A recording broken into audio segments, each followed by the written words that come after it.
We're sicker than ever. Our food is tainted. Our air is poisoned. And the medical establishment? Well, let's be honest. Half of the time, they don't know what they're talking about. This is America in 1900. And if you thought we were talking about today, you really need to stick around for what's next.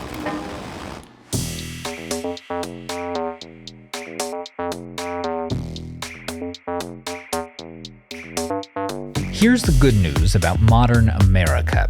We've never been so focused on our health. Here's the bad news about modern America. We've never been so focused on our health.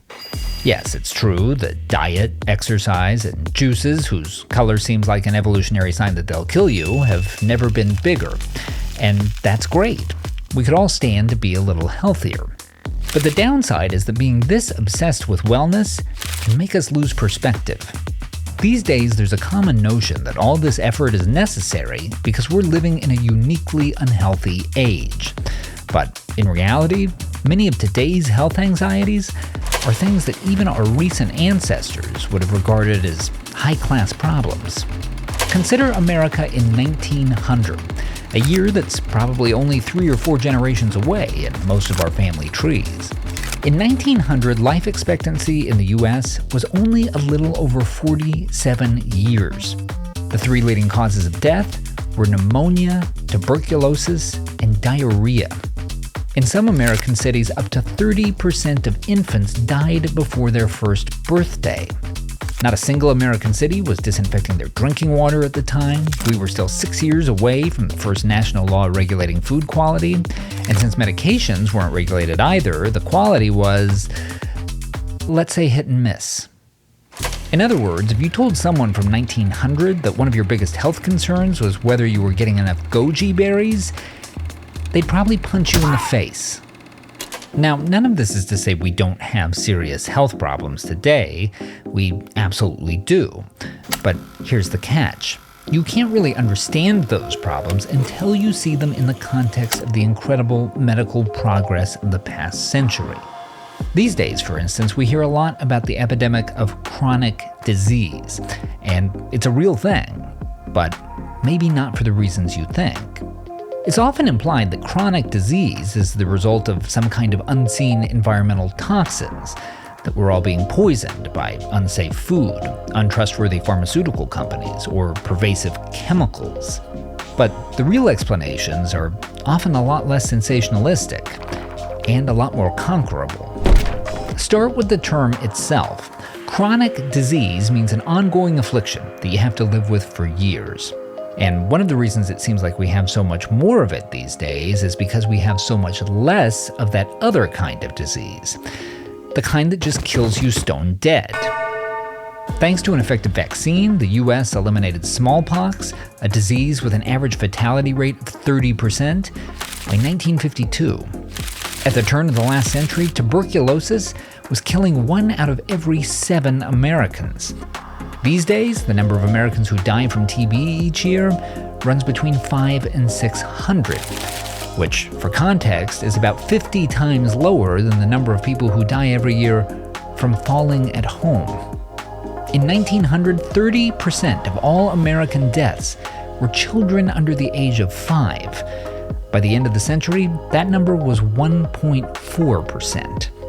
And these are all part of the explanation for why Americans' life expectancies are now 30 years longer than our ancestors back in 1900. A jump in human longevity unlike anything that has ever happened in the history of the planet. What does all of this have to do with today's health anxieties? Well, the longer you live, the more chance there is you'll develop the diseases associated with, well, living longer. An older population is going to see more Alzheimer's, more cancer, and more heart disease. But even there, the news is better than you might think.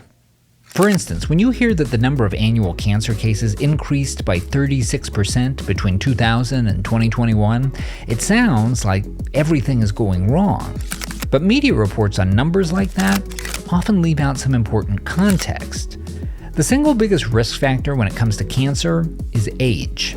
So it's no surprise that the numbers go up as the population lives longer. But when you adjust for the fact that Americans' lifespans have increased, cancer cases actually fell by nearly 6% during that same window, and cancer deaths fell by over 27%. It's a similar story with heart disease. Yes, it's America's leading cause of death, but that means something very different than it used to. Thanks to new drugs, better detection, and improved surgical techniques, the risk of death from cardiovascular disease today is 75% lower than it was in 1950. Another reason cardiovascular disease is less potent, by the way, is that Americans smoke a lot less than they used to. Which brings us to another important point in understanding chronic disease. Rather than being brought on by environmental toxins, a lot of it is attributable to our own behavior. Americans have higher rates of obesity and diabetes than other comparable countries, for example, but some of the major causes are pretty clear. According to the U.S. Department of Agriculture, the number of calories the average American eats in a day increased 15% between 1977 and 2017. And the CDC reports that more than 75% of Americans don't get enough exercise. There's also a third factor behind the chronic disease epidemic, and it's one that the media often ignores. In many cases, the numbers aren't going up because more of us are getting sick. They're going up because we're getting better at detecting the sickness. In recent years, for instance, there have been a lot of troubling stories about increasing rates of cancer in young people, which is enough to make anyone paranoid. But a big part of the story is that many people are getting tested younger. The American Cancer Society reports that scans for colorectal cancer for people between the ages of 45 and 49 increased by 62% between 2019 and 2023. That means more cases on paper. They'd be there whether we counted them or not, but it also means more people catching the disease earlier, when it's more treatable.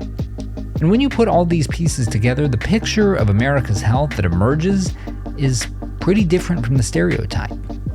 It's not that we're sicker than ever.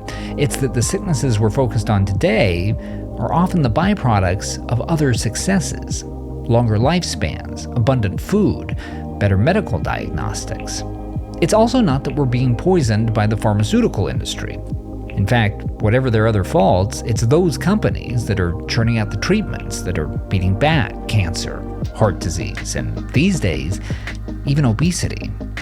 So, yes, America has real health issues, and it's important to keep combating them. But it's also important to keep them in perspective.